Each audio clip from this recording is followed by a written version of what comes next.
So I wanted to make a video ranking the Daniel Craig James Bond movies, but I've been trying to figure out how am I going to switch it up and do something different. Well, during a live stream yesterday, you all had the brilliant idea of ranking the James Bond films with the Mission Impossible movies, the two franchises that are often compared, which one is the best, and what movie out of all of those films is number one. Well, today, we're going to talk about it. What is up, Flick fans? Welcome back to my channel. This is my Daniel Craig James Bond movie ranking with a twist. And like I said, I'm only talking Daniel Craig's movies, right? Not diving in because there's still some films that I need to watch and rewatch. So to save time, I'm going to be ranking his movies, but along with the Mission Impossible films, a franchise that I often say is my favorite of that genre. But when you compare the two, it's actually a lot closer, or at least for me, was a lot closer than I thought it would be, and I had some really surprising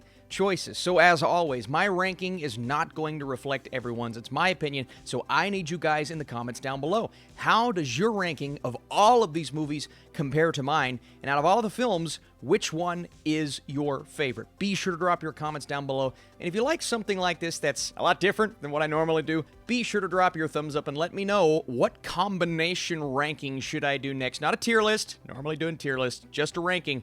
And let's get into the movie that comes in at the bottom of this list. It's actually closer than I thought it would be, but Mission Impossible 2, John Woo's entry into the franchise. And not only is this movie just a bit more scattered and unfocused than the first, but it doesn't quite have that level of fun. Now, in terms of the action sequences in Mission Impossible 2, they are great. I love the character of Luther and kind of that dynamic, and really his race across, I believe it was like Spain, to stop this IMF agent from unleashing this biological weapon onto the world.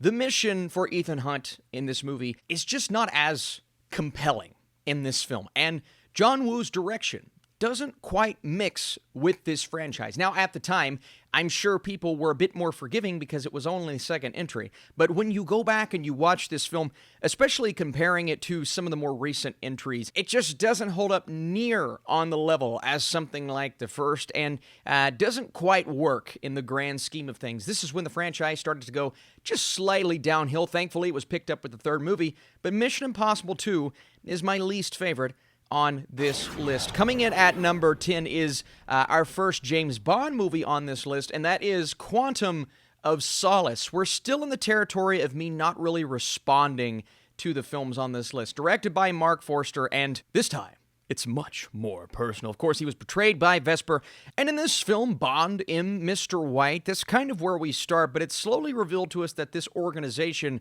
well, it's all much more, and I'm going to use the word complex, than we anticipated.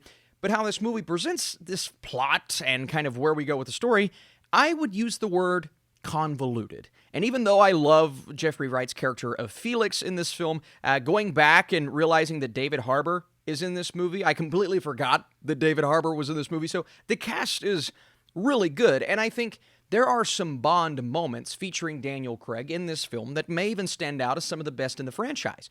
But again, it all comes back to the fact that they present this plot as this series of complexities that I believe in a franchise like Mission Impossible, they've done very similar things, but normally it works in those movies. In Quantum of Solace, they go away from what made at least the first Bond movie, Casino Royale, work so well, and they try to amp it all up and bring us these grand set pieces and bring us some things that just didn't quite work in this film. And the plot being so jumbled, I believe that's the word, kind of puts Quantum of Solace further down on this list. Now, is it a disaster, in my opinion, like a lot of people believe that it is? I don't believe it's a disaster. I thought there are aspects of the movie that work really well. But overall, Quantum of Solace, easily pretty low on this list. The next movie coming in at number 9, we're going to stick with James Bond and talk about Spectre. Spectre is a visually gorgeous movie, and the fact that it's directed by Sam Mendes really got me excited. Now, when it comes to the plot, this message is sent from Bond's past that's sending him out on this trail to uncover an organization known as Spectre. And of course, we have the addition Christoph Waltz, and obviously Naomi Harris, Ray Fiennes, Ben Whishaw as Q, and the character of Dr. Madeline Swan. Now, I really enjoy her presence in these films. That's really amplified for me in the next movie, No Time to Die, which we all just watched. But for the most part, I believe Spectre is a film that tries to do so much more than it should have done. Again, substituting simplicity for what they believe to be complexity. I don't think this one's as convoluted as Quantum of Solace, but Spectre just tries to do too much. It really does. But at the same time, it's so gorgeous to look at. I mean, obviously, Sam Mendes is going to make this a visual just spectacle, right? And that's exactly what it is. And the addition of some of these newer characters, like a Christoph Waltz, like a Dave Bautista, who embraces this villainous role in this Bond franchise, which was really cool to see. So, for Spectre, I'll say this. It's not all bad. A lot of people give this movie a hard time. I, for one, am a bit more forgiving because I don't have a terrible time while watching, but when it's all said and done, the plot it doesn't really stick with me. I believe the organization Spectre was more interesting in the follow-up film that we all just watched, but we'll talk about it. In terms of Spectre itself, it's a movie. Next up on this list, directed by Brian De Palma, Mission Impossible, Ethan Hunt's introduction. I believe Tom Cruise is like the perfect person to play this character, and this movie establishes that. Of course, we all know how this movie starts. We have actors like Jon Voight and Ving Rhames, of course, as Luther once again. But what happens to Ethan's entire team at the beginning of this movie was just so... Holy cow. So this is what the movie is going to be. And who is our number one suspect? Well, that's Ethan Hunt. So he is determined to clear his name, and he must find out the actual double agent. What a fun movie this is. Now, I'm not on, board with this film maybe as much as some. A lot of people like to rank it a bit higher in the franchise. Going back and watching it after seeing some of the newer ones, I believe this franchise slowly gets better. So because of that, this is a fun movie to revisit. I believe this first Mission Impossible film is a good start. I don't think it's great, though. When I watch this film, I feel that early 2000s feeling, whether it be some of the camera angles, some of the shots, or just the way that this movie is presented to us. It just doesn't quite hold up like maybe I wanted it to, but it's still a fun movie. It's still one that I believe is a good film, a solid rewatch, and started a great franchise. J.J. Abrams coming in and doing a Mission Impossible movie. Mission Impossible 3. This is where I kind of elevate from, oh, that's a good movie too. And we're getting into great territory now. I believe Mission Impossible 3 is a fun film. Not only because you have Philip Seymour Hoffman as one of the most intimidating, just incredible villains that you could have imagined. Billy Crudup's presence in this film. Of course, Ving Rhames is back and does a really good job. And it's so funny. We're all the way back in 2006, and at this point, Ethan Hunt has retired to train new IMF agents. And then how many years later is he still in the game? So it is funny going back and revisiting something like that. But he's called back into action to confront this arms dealer. And again, we look at the presence of someone with the impact of a Philip Seymour Hoffman and what he does to Ethan Hunt in this movie, and the rabbit's foot, right? We have all of these what feel to be tropes on their surface, but the way that they're handled by J.J. Abrams, in my opinion, is just such a fun time rewatching this film. Now, does the plot get a tiny bit convoluted, maybe compared to even the first movie, which is much more simplistic? Sure. But I still have a great time going back and revisiting this movie. And Mission Impossible 3 for me is when the franchise really starts to find its own and really starts to kick into full gear. So because of that, it does feel low on this list, but that's just because the movies above it, I believe, are even more fun. At number 6, let's take the director of The Incredibles, which already kind of has this spy vibe to it, bring him to live action, and do a movie called Ghost Protocol with one of the coolest set pieces I have ever seen, of course being Tom Cruise, climbing up and down that tower. Oh, Tom, you're still doing it. And not only is this set piece incredible, obviously the most memorable part of this movie, but the story as a whole is really interesting. You have Ethan Hunt and his team. They're racing against time. And you have your classic, well, the villain has access to Russian nuclear codes and is planning a strike on the U.S. Okay, we've seen that before. But the idea of the IMF being disavowed because of what happens to the Kremlin at the beginning of the movie, that scene was really intense. It has all of the intensity that you need in a Mission Impossible movie, and it sets us out on a path that's just extremely fun. The addition of someone like a Jeremy Renner. I love the presence of Simon Pegg in this film in particular. And this fourth Mission Impossible movie, like I said, it just keeps getting better. Brad Bird's direction, a great addition to this franchise. All right, let's go back to James Bond. A little redemption for Sam Mendes, even though this is before Spectre, so that doesn't really make sense. But Skyfall. Skyfall is visually stunning. Oh my God, it may just be the best-looking Bond movie I've ever seen. And the addition of Javier Bardem, a very different feeling Bardem, one who, you know, is a bit more subtle than even we know him to be on screen, but his impact, his presence on this franchise as a whole, and what goes down in Skyfall.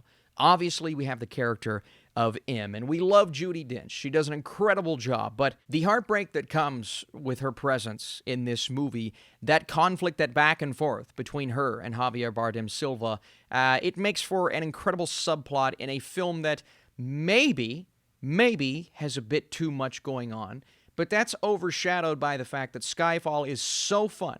Some of the best action set pieces. Of course, we have the iconic moment of James Bond coming into the train, one of the best set pieces I've ever seen in a James Bond movie. But Mendes's just control and extreme focus in this film in particular makes it one of the better James Bond movies in general, but also one that really resonates with you at the end of the day. The presence of Ralph Fiennes, the addition of Javier Bardem, Judi Dench's performance, maybe one of her best performances in a genre-type film, except for Cats, because that's her best performance. And obviously, Daniel Craig as James Bond, just owning this role, giving us some of the best James Bond moments in this movie. Revisiting Skyfall is always so much fun. It was one of the best movies of that year, and I just love this franchise. Just slightly above that film for me. And these two that I just talked about, and now obviously this one, very, very close. I'm going to put Rogue Nation just a bit above that, and a lot of it has to do with just the way that this movie is handled. Not only do we have a great cast in Renner and Peg and Rebecca Ferguson this time around, who does a great job, Tom Cruise, Ving Rhames, Sean Harris as Solomon Lane. Your mission, if you choose to accept it. Was that good? No, probably not. Is so good. And the Syndicate in general in this film is just awesome.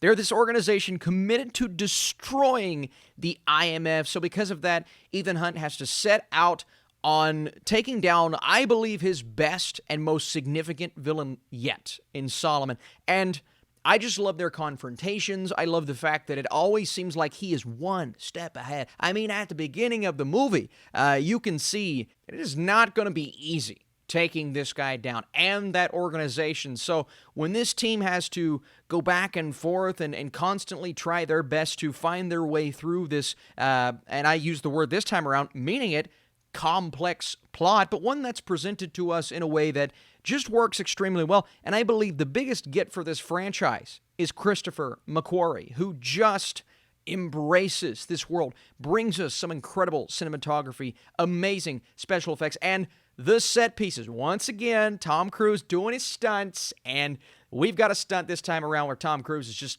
hanging out on the side of a plane. And that makes for a really fun time in the theater. I had a great time with Rogue Nation, another one that's one of my favorites of that year. And again, like I always say, this franchise just keeps getting better. And we have reached No Time to Die. Cary Fukunaga, a great director to bring into this franchise. Some incredible action-packed moments in this movie. A plot that is going to just break your heart. Knowing that this is Daniel Craig's last time in this franchise is really heartbreaking as a fan of this character, and I will fully admit this, right? I enjoy Daniel Craig's James Bonds, but prior to that, right, I've seen a couple of the Pierce Brosnan movies, and I've seen a lot more since, but younger, right? It was really just Daniel Craig for me as James Bond, and I've never been one that's like a hardcore James Bond, purist Bond has to feel a certain way. Daniel Craig comes along, he has that suave and that smooth nature, but he also brings this intensity to the role that I never really knew was possible for a character like this, and where he goes in this film specifically, kind of pulling on those heartstrings. And I understand, I've seen some of the backlash. A lot of people are going into this movie thinking one thing, getting something completely different, but because a lot of people are not wanting to like this movie going in, I feel like a lot of people aren't going to like this movie, and that's fine. I can't really see where you're coming from because Again, I've never been like fully invested into the James Bond lore, although I really enjoy these movies. So No Time to Die took my expectations, twisted them just a bit, gave us some heartbreaking moments, some interesting and entertaining action scenes. Fukunagawa's direction is incredible, one of the best looking Bond movies I've ever seen. Zimmer's score was good, maybe not as good as something like a Skyfall, but you get to that ending, and it is everything I wanted this James Bond ending to be. And a lot of people feel one way about the ending. I'm sold on it. I loved the way that it ended. But I believe the biggest fear going into this film was that it wasn't going to feel like James Bond, and it does. It really does. And he's still the James Bond that we know and love, and he does a great job. Craig's commitment to this character, exploring a different side of this character, I thought was cool. Malick did a good job. Plot, tiny bit convoluted, didn't bother me. Heck yeah. But one I love even more, and it's crazy that this is Martin Campbell, because Campbell just hasn't really replicated this magic since Casino Royale. He's done some movies that are fine, but nothing great, and I believe he directed Green Lantern as well. But this is our introduction to this character who really doesn't fully come into 007 until the end of the movie, that scene where that music kicks in. I just love it so much. But prior to that, the name, Casino Royale, this high-stakes poker game that Bond is a part of in this movie. Even though, it's James Bond, not really on his feet, engaging in some action scenes. There's some great action scenes in this movie. I mean, we start out with a great action scene in this film. But those are my favorite moments in Casino Royale, when he's sitting there using his intellect to win this game. And Mads Mikkelsen's character is so good, providing one of the better villains we've ever seen in the Bond universe. The introduction of Judi Dench and Jeffrey Wright as Felix. This is one of those films that I just have a great time watching. Casino Royale is everything you want, the magic of the character of James Bond encapsulated in a package, and it's an introduction film. Again, he doesn't fully embrace this role until the end of the movie. And I could dive deeper, I could go further, but I just want to leave you with Daniel Craig's James Bond is just so cool. He's just a cool character. And I believe Casino Royale is the best showcase of that. And obviously, where we end off going into the next film, I know the next film isn't quite as good, but Casino Royale itself is a great movie, great direction, awesome action sequences, but most importantly, an engaging plot that works off of simplicity instead of becoming too convoluted. That's what I love about this movie. And finally, Mission Impossible Fallout. It was pretty easy for me. I said, okay, Fallout's 1, Casino Royale is 2. What comes in behind those two movies? It was honestly a little bit of a discussion. I said, okay, could Casino Royale overtake Fallout? But I feel so strongly about Mission Impossible Fallout. Not only the theatrical experience and the multiple set pieces that are provided to us by Christopher McQuarrie in such a beautiful way. Tom Cruise jumping out of a plane and flying a helicopter, and Henry Cavill doing the boom boom with his arms in the trailer. I mean, that trailer is still one of my favorite trailers of that year, but that doesn't mean the movie's going to be good.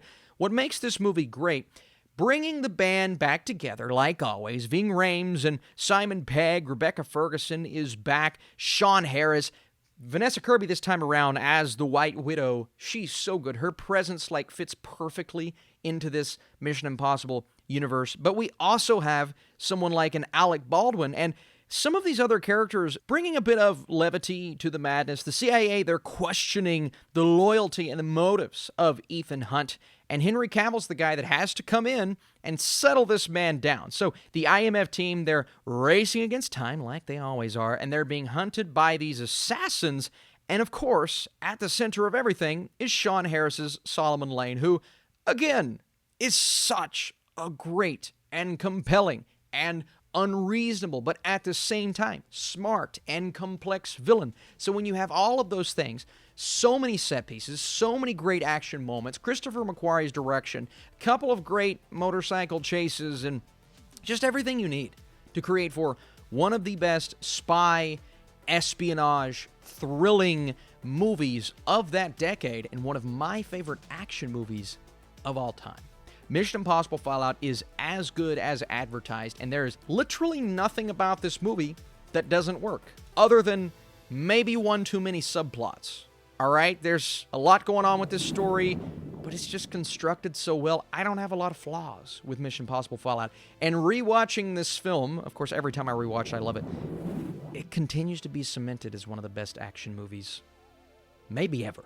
Maybe ever. So that's how I feel about that film. So you can look at this list and say, well, obviously he has Fallout at 1, but he has a couple of Bond films above a couple of the other Fallout films, but 2 Bond films at the bottom. So how do I figure out which franchise I like better? Do I like Mission Impossible better?